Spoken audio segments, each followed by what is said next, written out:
Teka. Intro muna.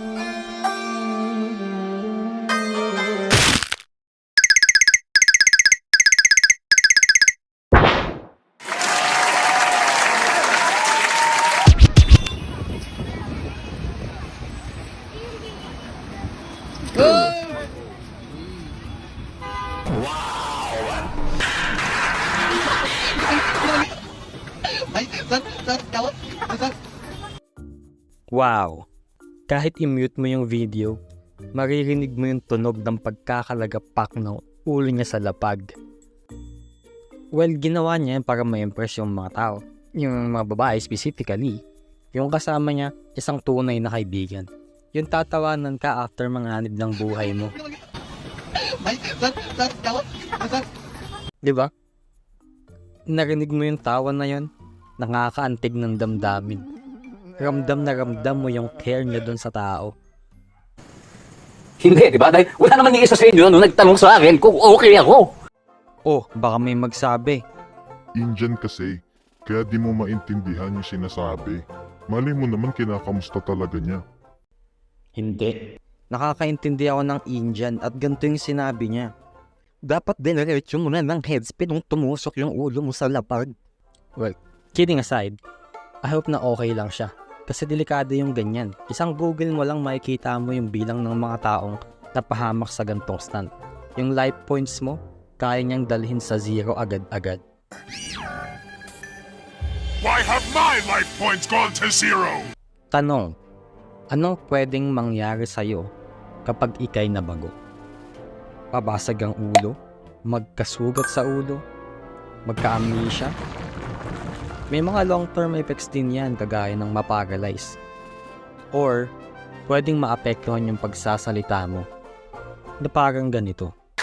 Queen Bell, bakit mo nasabing exosorate to siya, Maria?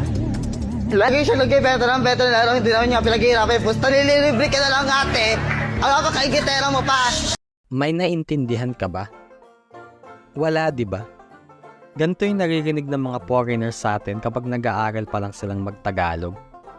Kung trabaho mo maglagay ng subtitle sa video na to, paano mo ilalagay yun? O kaya dapat nag-hire din sila nung nagsa-sign language sa gilid. Paano niya kaya itatranslate yun? Ganito siguro. Veteran lalo, hindi naman niya pinaghihirapan. Pusta nililibre ka na lang ate. Ang kakaigitera mo pa. Nasa face-to-face pa naman sila.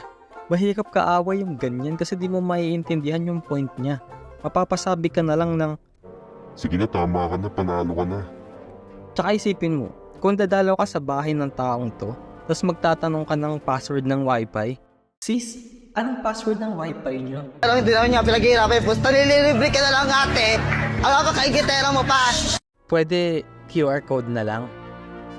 Yung totoo, ganyan talaga yung mga Pilipino magsalita kapag naka-brace. Wait lang. Double check nga natin kung naka-brace ba siya. Hindi yata. Siguro nga tumambling siya at nabaldog dati. Or baka lasing siya na parang ganito.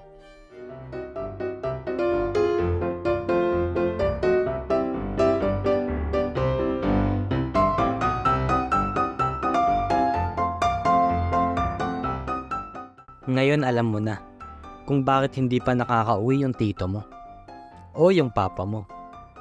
Hoy, hindi siya lasing. Sadyang hindi lang talaga straight yung dinadaanan niya. At nag-iingat lang siya sa paglalakad para di siya madulas sa parang ganito. Guys, naulan ng lakas. Hawak. Lakas ng ulan. Mahirap talaga kalaban ng gravity. Well, at least hindi siya nagdadrive, di ba? At least mas safe. Malayo-layo din mararating niya, mga 1 metro kada 1 oras. At yun na yun guys. Salamat ulit sa panonood at sana nagustuhan nyo. Huwag nyo kalimutang i-like ang video at mag-subscribe sa channel para updated kayo sa mga next na uploads. Yun lang yun at ako nga pala ulit sa Pajamas. Maraming salamat. Bye-bye!